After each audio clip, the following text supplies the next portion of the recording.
Finally दोस्तों पवन सिंह जी का गाना रिलीज हो गया है, पियर फ्राक वाली 2।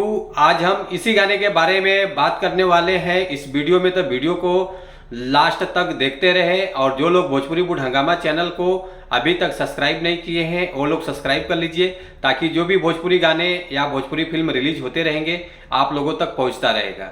चलिए वीडियो को शुरू करते हैं।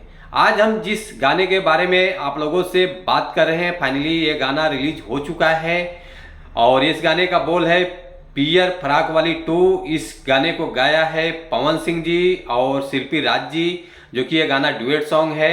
और इस गाने के गीतकार जो हैं आशुतोष तिवारी जी हैं, म्यूजिक डायरेक्टर हैं प्रियांशु सिंह जी हैं, एक्ट्रेस जो हैं सोना पांडे जी हैं। और गाने के रिस्पॉन्स के बारे में बात कर लेते हैं साथ साथ में। 5 घंटे में जो गाने का रिस्पॉन्स मिला है 1,38,000 व्यूज आ चुका है और लाइक आया है 32,000, कमेंट आया है 6,500, जो कि काफ़ी अच्छा खासा गाना रिस्पॉन्स मिल रहा है। तो आप लोग गाने को सपोर्ट कीजिए और गाने तक और आगे तक बढ़ाइए।